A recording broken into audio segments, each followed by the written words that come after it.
Hai semua, jumpa lagi di ERV Project. Hari ini saya bersama narasumber. Beliau adalah seorang guru di SD Negeri 24 Pemecutan. Kita akan ngobrol tentang bagaimana tentang membaca nyaring. Inilah dia, Dewa Putu Edwin Bagus Pradipta. Hai Dewa. Hai Ri, Oke, gimana kabar Ji? Astungkara, sehat Ri, sehat Ri. Ri Oke, gimana? sehat selalu. Pertama, selamat ini sudah jadi magister pendidikan ya Ji ya. Thank you supportnya. Terima kasih. Nah, oke Ji. Nih beberapa minggu ini dia kan cukup perhatikan Facebooknya Ji itu 2 kali sempat upload tentang video membaca nyaring, ya kan? Ya, betul. Mengapa mengambil atau mengapa membuat video seperti itu Ji? Oke, jadi yang pertama perlu dijelaskan dulu latar belakang dulu, Ri. Jadi yang latar belakang itu adalah jadi cerita awalnya dulu sekolah itu sempat dapat kerjasama dengan YLAI. Jadi YLAI membantu kita di sekolah memberikan bantuan tentang perpustakaan ramah anak. Nah, kebetulan Tiang yang diminta menjadi ketua proyeknya oleh pimpinan. Jadi 2 kali diberikan pelatihan dan Tiang rasa itu berguna sekali. Jadi sampai hari ini Tiang terus diminta oleh YLAI setiap ada kegiatan, terutama kegiatan membaca, pasti diminta untuk membantu di sana. Nah, kemudian mengapa Tiang memilih topik membaca nyaring? Nah, ini yang cerita sedikit. Awalnya Tiang paling tidak suka dengan membaca. Awalnya ya. Tapi begitu kenal dengan program dari YLAI, kemudian Tiang diberikan kesempatan membaca nyaring pertama kali pas praktek itu di SD 14 tahun lalu di SD 14 Pemecutan tahun lalu. Kemudian Tiang membacanya di kelas 2 dengan judul buku kalau tidak salah Bubu si Ambulans. Nah, dari sana singkat cerita saat Tiang membaca, kemudian hasil dari kegiatan membaca itu anak-anak begitu antusias, bahkan banyak di antara mereka pada saat jam istirahat menirukan apa yang Tiang sampaikan di sana. Nah, di sanalah ini ketertarikan saya Tiang untuk melanjutkan kegiatan membaca itu. Gitu. Jadi enaknya di sana. Jadi setiap ada kesempatan Tiang juga di rumah sama anak-anak ya selalu temenin mereka membaca, bahkan meminta mereka menjadi pembaca juga. Itu. Jadi itu alasannya Ri. Oke. Nah, tadi YLAI. YLAI itu Yayasan Literasi Anak Indonesia. Yang bekerja sama dengan beberapa sekolah untuk perpustakaan ramah anak. Iya, betul. Nah, Ji, ketika membaca, bagi kita yang mengawali membaca itu ada hal-hal yang harus diperhatikan kan. Nah, bagaimana caranya atau apa yang harus dilakukan agar membaca itu benar-benar bisa dinikmati oleh pendengar, apalagi anak-anak loh. Iya. Nah, jadi di sini di awal kita tentu harus latihan dulu, kita pahami dulu isi buku itu. Jadi setelah kita paham, jadi kita akan tahu di kapan kita harus meninggikan suara, kapan harus merendahkan suara, kapan kita menjadi karakter seorang laki-laki, menjadi karakter anak dan sebagainya. Kita harus pahami itu dulu. Jadi tidak bisa serta-merta begitu kita ambil buku langsung baca seperti biasa, tidak. Jadi itu perlu proses. Yang saja waktu membaca pertama 2 hari. 2 hari yang latihan di rumah, kemudian yang jadikan anak-anak sebagai pendengarnya, yang tanya respon mereka, ada yang kurang, kurang ini, ya udah yang tambahkan. Jadi proses bagaimana sama seperti kita mendongeng. Jadi sama seperti kita mendongeng, ada kalanya kita harus bersikap sebagai anak kecil, begitu pula di saat membaca. Ketika kita menjadikan diri kita menjadi seorang anak-anak, ya bahasanya juga harus dirubah. Suaranya, intonasinya juga harus kita rubah. Jadi persiapan itu sangat perlu kita siapkan, Ri. Tuh. Bagian yang susah itu yang mana, Ji? Nah, bagian yang susah nih, mimik. Contoh. Mimik itu susah sekali, benar susah. Jadi misalnya gini, eh, kemarin sempat yang baca buku itu gara-gara Viko. Kebetulan sebenarnya kemarin yang diminta membantu YLAI untuk membaca buku lagi, cuman karena kemarin yang sibuk nggak bisa. Hari Senin depan dia diminta bantu lagi, dia udah latihan.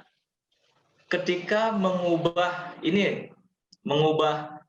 raut wajah dari ceria mendadak menjadi sedih itu susah sekali. Jadi menyesuaikan itu lumayan berat rasanya, Rik. Berat sekali mengubah gaya-gaya seperti itu. Jadi mengubah gestur, mimik itu lumayan rumit lah kalau menurut yang. Tapi kalau dengan latihan sih aman-aman aja. Oke. Padahal buku cerita anak-anak pendek sekali, Ji, ya.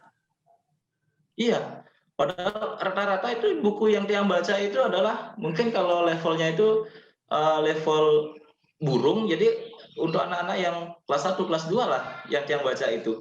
Tapi di sana lah kita mengekspresikan diri sebagai pelaku di dalam cerita lumayan berat ternyata. Nah, terus ketika Ji ini kan juga dilakukan di rumah. Nah, anak-anak Ji gimana cara menanggapi misalnya, Ji ini kurang begini, respon seperti apa yang diberikan oleh anak-anak di rumah? Respon pertama, kalau dia senang dia ketawa. Respon pertama kalau dia senang dia ketawa, dia minta lagi, bacakan buku lagi. Itu respon yang kalau senang. Kalau dia kurang senang, minta, kurang bagus tadi Ji, ekspresinya kurang. Jadi belak-belakan saja mereka. Jadi ya walaupun dari anak-anak menilai, kita harus ini juga, kita harus terima penilaian mereka karena tujuan utama kita adalah membaca untuk anak-anak. Jadi tentu penilaiannya mereka senang, berarti apa yang kita bacakan itu berhasil gitu. Oke. Nah, sekarang bagaimana menumbuhkan budaya baca atau literasi di rumah, terutama dengan anak-anak, Ji?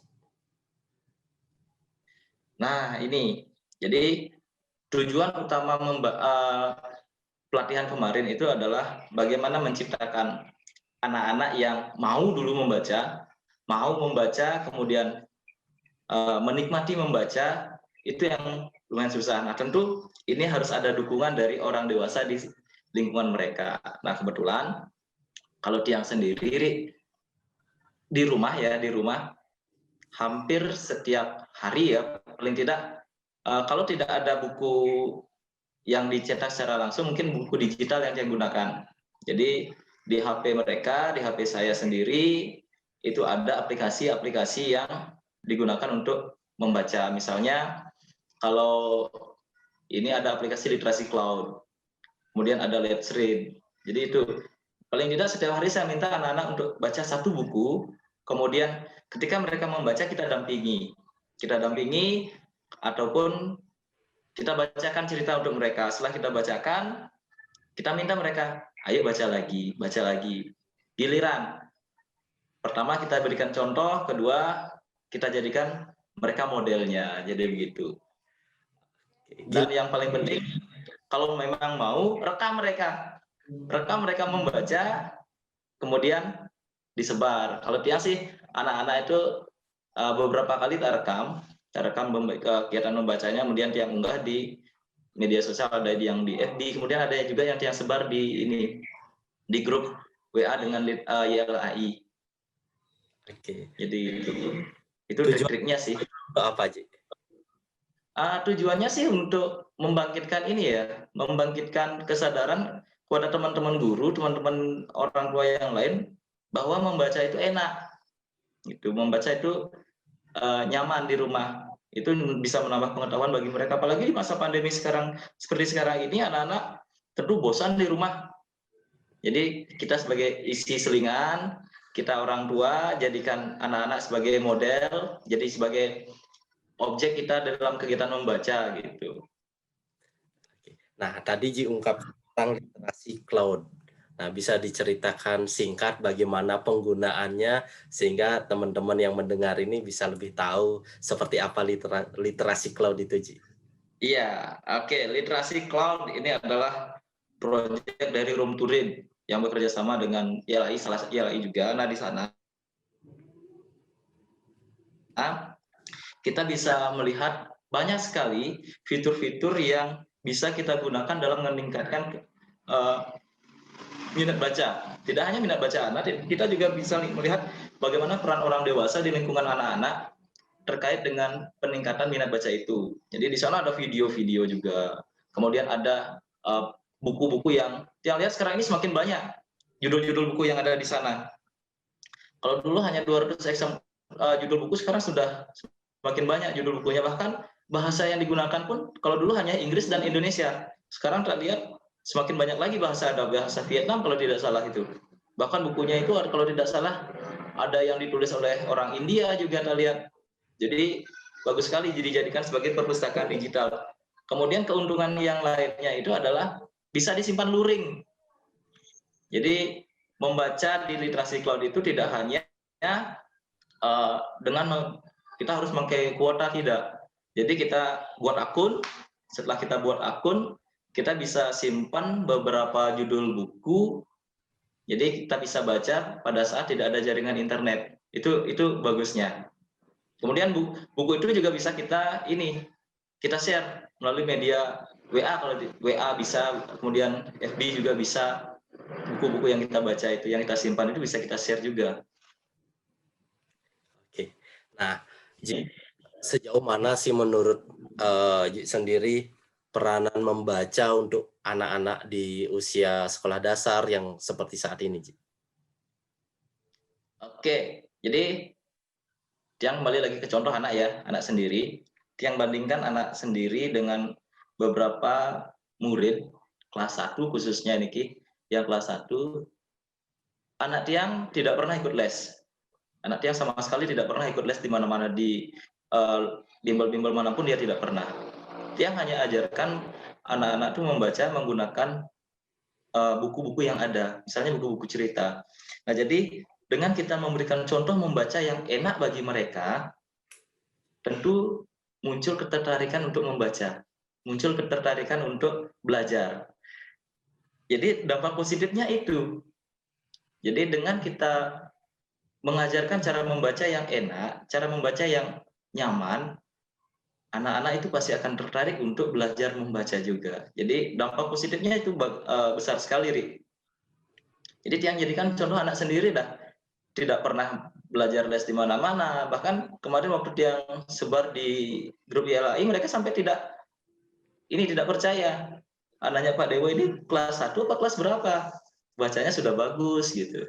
Jadi bukannya semua seperti itu hasil kalau kita orang dewasa mau mendampingi mereka dalam kegiatan membaca. Oke, berarti kesimpulannya perlu ada pendampingan, Ji, ya? Betul. Pendampingan, dukungan orang dewasa itu sangat besar pengaruhnya. Oke, nah ini kan biasanya nih kalau orang baca buku itu sampulnya sering rusak, terlipat. Nah, teknik membaca bagi guru atau bagi orang tua agar tidak mudah sobek lah sampulnya, bisa diceritakan lagi. Oke, itu namanya cara merawat buku. Itu namanya cara merawat buku, Rik. Oke, kebetulan Tian sudah siapkan satu buku. Yang ini Mantap. buku ini yang bacakan nanti hari Senin di YLAI. Nah, jadi ini hasil pelatihan Tian tahun kemarin. Bagaimana cara merawat buku ini agar buku ini tahan lama? Ini sampai sedetil itu kita diajarkan. Yang pertama tentu buku jangan dilipat. Kalau kita zaman SMA dulu kan bukunya dilipat, masuk kantong celana belakang. Kemudian kalau hujan dijadikan payung, kan gitu biasanya. Nah, biasanya kalau kita balik-balik buku, jadi sembarangan saja. Nah, tapi kalau di cara merawat buku yang benar, itu ada tekniknya. Jadi misalnya seperti ini. Ketika kita membalik, tidak boleh serta-merta balik seperti ini. Tidak boleh. Jadi kita harus dari bagian atas, kemudian ambil, dibalik.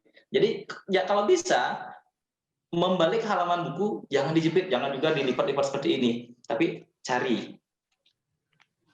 Oke. Jadi seperti ini dia caranya. Ini cara membalik halaman buku yang benar dan bisa membuat buku ini awet. Itu. Jadi intinya buku yang harganya mahal kalau kita gunakan tidak baik cepat rusak. Buku yang harganya murah, yang tipis kertasnya kalau kita gunakan dengan baik, cara membaliknya benar, akan lama, akan awet buku itu. Jadi ada tekniknya. Membalik halaman buku itu ada tekniknya. Jadi seperti tadi, kita mulai dulu dari atas, diraba di atas, kemudian ke bawah, dibalik gitu.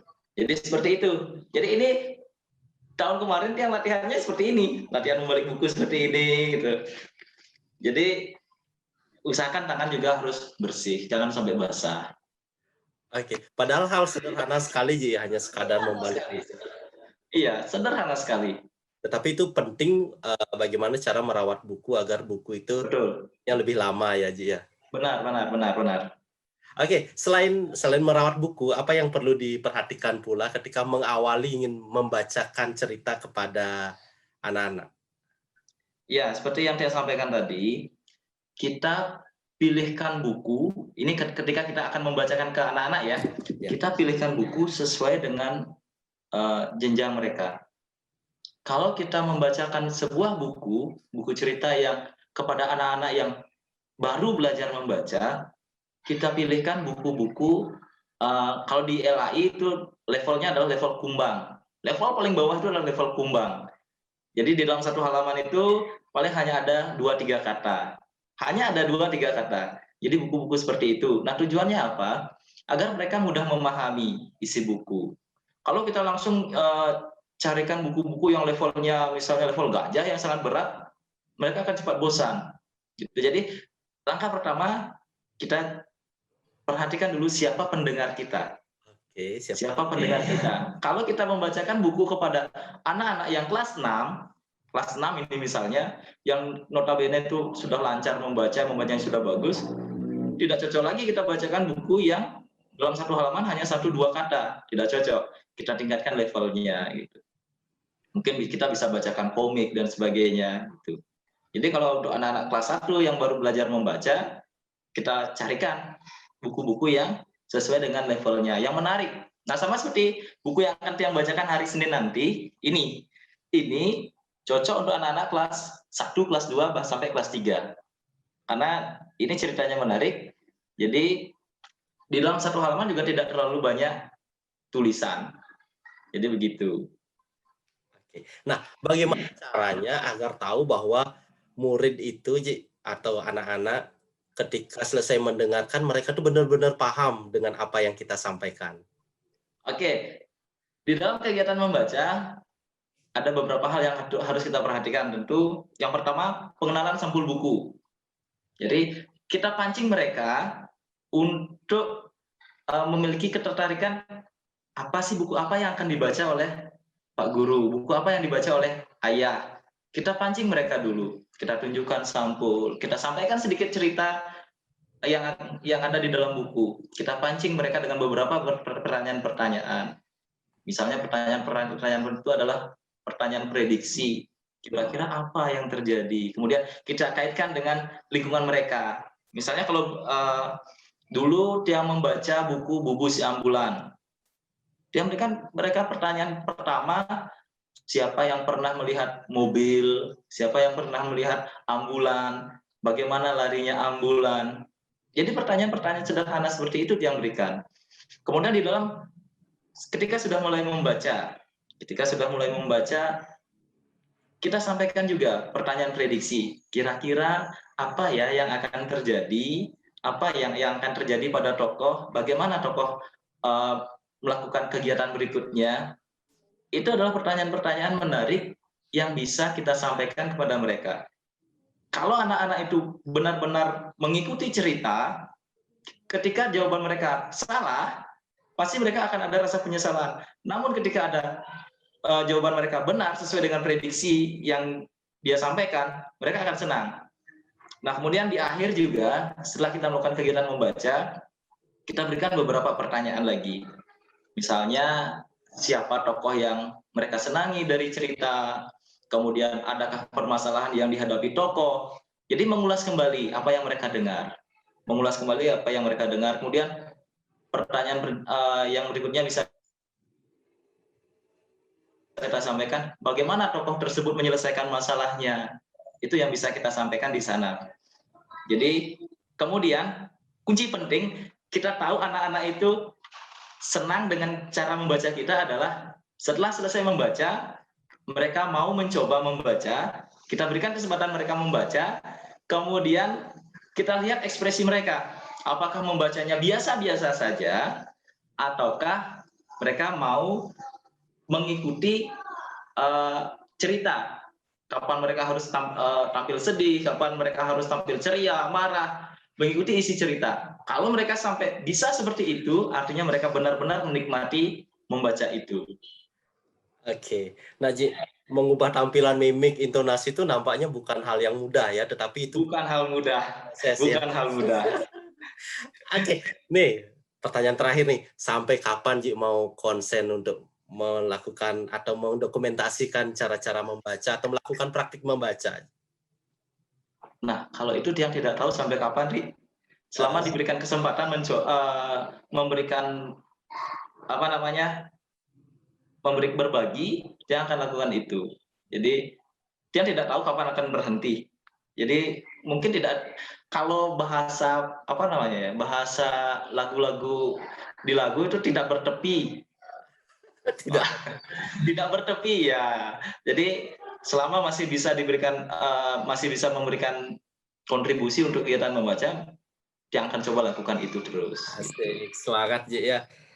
Oke, kalimat penutup atau pesan yang bisa disampaikan ke teman guru atau orang tua berkaitan dengan bagaimana menumbuhkan budaya membaca, terutamanya untuk anak-anak sekolah dasar. Silakan Ji. Baik, untuk teman-teman orang tua dan guru, ketika kita ingin meningkatkan kesadaran membaca untuk anak-anak, jadikanlah diri kalian sebagai anak-anak juga. Kalau kita sendiri tidak suka membaca, bagaimana kita memberikan contoh kepada mereka? Jadi, jadikan kita contoh, jadikan kita teladan bagi anak-anak, khususnya teladan dalam kegiatan membaca. Jadi seperti apa namanya, Ingarso Sung Tulodo, apa namanya, dari Ki Hajar Dewantara, Ingarso Sung Tulodo, kita jadi contoh bagi mereka. Jadi peran orang dewasa sangat menentukan keberhasilan anak itu sendiri. Iya. Nah itu penutupnya, Rik. Oke, terima kasih Ji. Selamat untuk mengikuti calon guru penggerak, banyak aktivitas yang harus dilewati, dan tetap untuk berkarya untuk membuat video-video yang berkaitan dengan membaca. Semangat ya. Oke, teman-teman, itu tadi perbincangan kita. Jangan lupa untuk tetap like, subscribe, komen, dan jangan lupa untuk nyalakan lonceng untuk mendapatkan update terus dari ERV Project. Thank you ya, Bye-bye. Thank you, Ri.